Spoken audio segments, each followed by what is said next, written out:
भाजपा सांसद संबित पात्रा ने राहुल गांधी पर बड़ा हमला बोला है। उन्होंने खतरनाक त्रिकोण का जिक्र करते हुए राहुल को देशद्रोही तक कह डाला। उन्होंने एक फ्रेंच समाचार पत्र में छपी रिपोर्ट का हवाला दिया है। उन्होंने भारत को अस्थिर करने की कोशिशों का भी खुलासा किया। इसके लिए उन्होंने राहुल को देश का सबसे बड़ा गद्दार बताया। 2 दिसंबर को फ्रेंच में एक अखबार में छपी एक रिपोर्ट को लेकर भाजपा सांसद संबित पात्रा ने राहुल गांधी पर जमकर निशाना साधा। उन्होंने कहा कि हम एक खतरनाक त्रिकोण के बारे में बात करने जा रहे हैं। ये भारत को अस्थिर करने की कोशिश कर रहा है। इस त्रिकोण में एक तरफ अमेरिका में बैठे जॉर्ज सोरोस का फाउंडेशन है और अमेरिका की ही कुछ एजेंसियां हैं। दूसरी तरफ OCCRP नाम का बड़ा न्यूज पोर्टल है। त्रिकोण के आखिरी और सबसे महत्वपूर्ण कोने में राहुल गांधी हैं। वो सबसे बड़े गद्दार हैं। मैं ये शब्द कहने से डरता नहीं हूँ।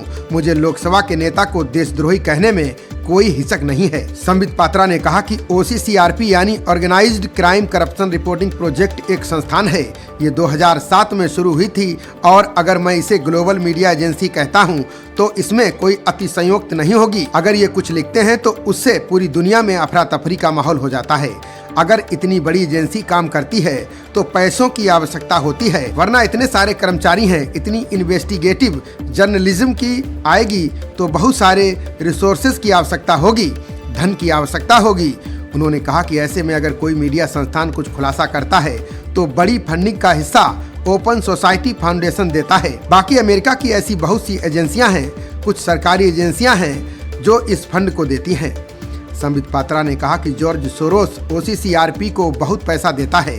ऐसे में फ्रेंच अखबार का कहना है कि अगर कोई इतना फंड दे रहा है तो साफ है कि OCCRP तटस्थ नहीं हो सकता। OCCRP ने भारत के बड़े बड़े उद्योगपतियों के खिलाफ हमेशा लिखा है।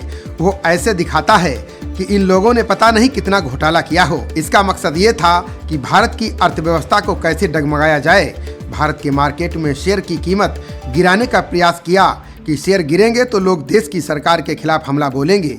मगर विडंबना देखिए कि जब जब ऐसी रिपोर्ट सामने आई तब तब राहुल ने प्रेस कॉन्फ्रेंस करके हमला बोला है। खबरों का सिलसिला जारी रहेगा। देखते रहिए जनप्रवाद। नमस्कार।